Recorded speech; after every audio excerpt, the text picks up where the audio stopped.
Hi students, welcome back. Coming to the next topic in the subject advanced computer architecture is implicit and explicit forms of parallelism. So before going to explain about what exactly the implicit and explicit forms of parallelism, just recall the concept of the uniprocessor computer and the parallel computer.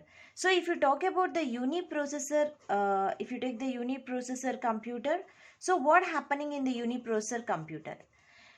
So in uniprocessor computer, the programmed is everything. It's in sequential environment. Here we are doing the programmed in the uniprocessor computers. Programmed will be done in sequential environment. Right or wrong? So what it means? Sequential environment means what? In a uniprocessor computer, the program will be done in a sequential environment in which the instructions are executed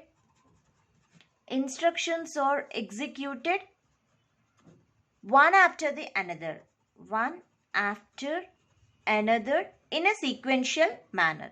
So that's why we call it as a uniprocessor computer. So uniprocessor computer, it's a uniprocessor computer programmed in a sequential environment, okay, in which the instructions are executed one after another.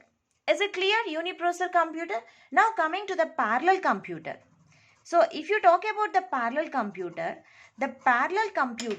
employs parallel environment. So it is going to provide a parallel environment where parallelism is automatically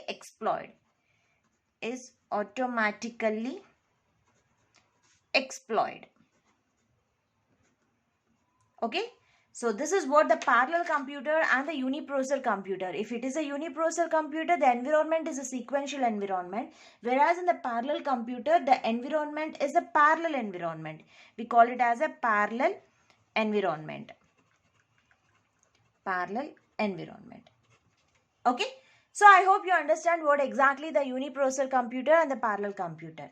Now coming to this, based on this programming environment, either in a uniprocessor or parallel computer, so we are working on programming environment. So based on the programming environment, suppose required parallelism can be of two types. One is the implicit and another is the explicit. So based on the programming environment only, whatever the required parallelism, that can be done either in implicit and explicit.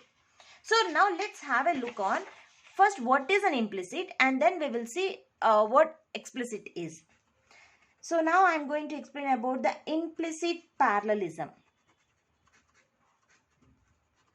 Students have keep concentration here. Try to understand the concept. I'll explain with example also what exactly the implicit parallelism is. The name itself is saying that the parallelism can be done implicitly, means inside. Everything it's working on inside. So what it means? Actually, in the implicit parallelism, the automatic detection by compiler of instruction, whatever the instruction is there, it's automatic detection by the compiler that can be programmed in parallel. So that can be performed in parallel. So implicit parallelism means whatever the instruction that has to be performed in parallel, that can be done automatically by compiler. You no need to do anything. You no need to write the extra code for it. So automatically you are supposed to write only the program. So inside the automatically the compiler itself, it's detect the instructions that can be performed in parallel and it can perform the operation. You're not supposed to do you're not supposed to write an extra code for this. So that is the implicit parallelism. So if you take the pure implicit parallel language, it does not need a special directives. You don't require any special directives. So you're not supposed to create any special directives for working the instructions in parallel, and you don't require to create a new operators as well as the functions. to enable the parallel execution. To enable parallel execution. Why I don't require any special directive operators or function to enable parallel execution? Because the compiler itself automatically detect the instruction that can be performed in parallel. Okay, and the programmer has to focus only on the core program, whatever the task that he has to be performed.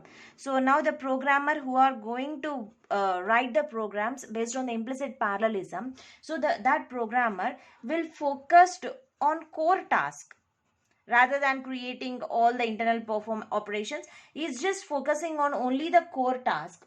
Instead of worry about how to division of a task and how to communicate, he is just focusing on a core task.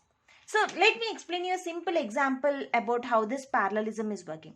So let me take a number. So a number, it's a set of numbers 0, 1, 2, 3, 4, 5, 6. A set of numbers are there. Suppose I want to my result is each element has to it's a sign of number. So this is my equation. So if you clearly observe here, this is a parallel instruction. Means I have to perform the sign operation on 0, 1, 2, 3, 4, 5, 6, multiple elements. I have to perform a sign operation on multiple elements. Means here the parallel execution is required. So here you are simply writing a code like number and you are just representing result is equal to sign number.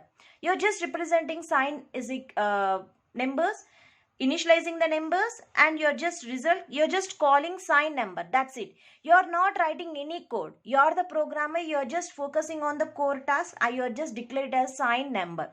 So what the compiler or interpreter, whatever it may be, it can calculate this. It can calculate this sign of each independently spreading the effort across multiple processor if available.